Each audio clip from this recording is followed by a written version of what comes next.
Hello everyone, welcome to day 25th of November Lead Code Challenge, and I hope all of you are having a great time. Now let's look at today's question. Today's question is maximum subarray.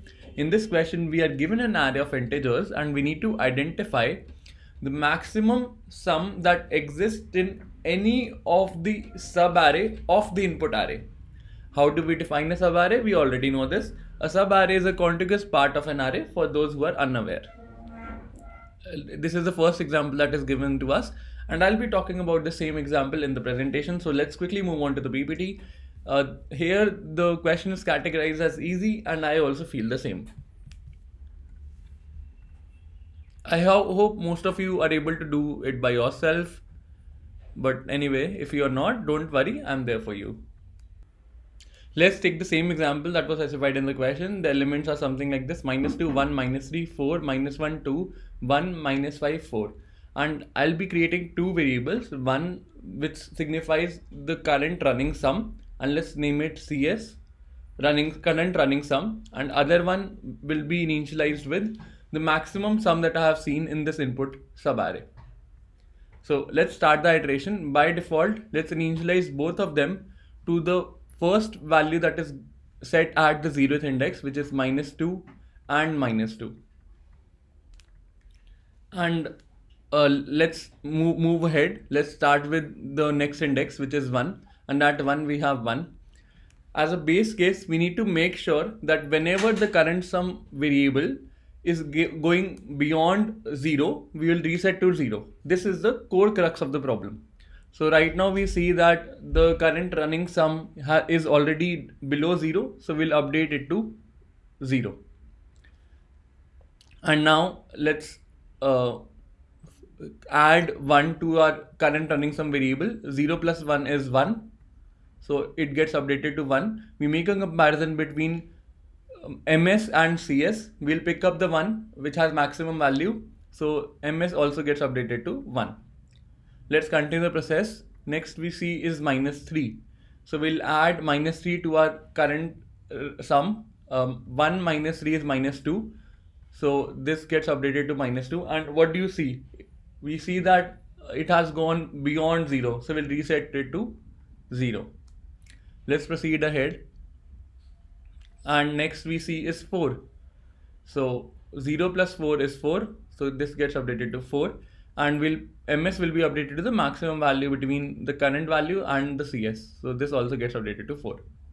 Next we see is -1, so 4 plus -1 is 3, so this gets updated to 3, and this time after adding -1 to 4, the value has not gone beyond 0, so will not reset to 0.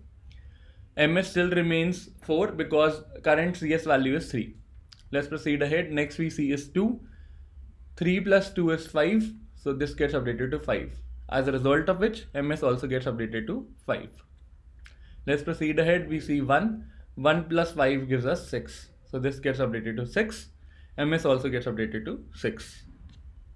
Next we see is -5, and 6 minus 5 gives us 1, so MS remains the same because 6 is greater than 1. Next we see is 4, and 1 plus 4 gives us 5. MS remains 6 because 6 is greater than current value of CS. And we are done with the iteration. The maximum value that we have found out in this complete array is 6, and it is held between these places. So this is the part that gives us the maximum subarray sum, and we have calculated it in time complexity of order of n and in zero space complexity. The only thing that you need to think of while coding this up is to keep a check for the current running sum. Whenever it goes beyond 0, you have to reset it to 0. This is the crux of the problem. If you understood this part, you got the entire problem. For better understanding, let's move on to the coding part, and I'll exactly do the same thing as I have talked here. So I have initialized two variables, max sum, running sum, and both of them are initialized to the initial value of the subarray at the 0th index. Let's start the iteration, and we'll be iterating from 1 up till nums.length I++.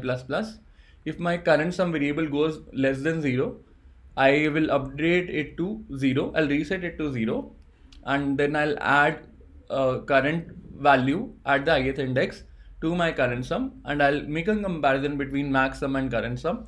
I'll pick up the one which has maximum value, and in the end I'll simply return max sum. So let's try this up. Accepted. I don't know why it's taking a lot of time, but this is the most optimal approach.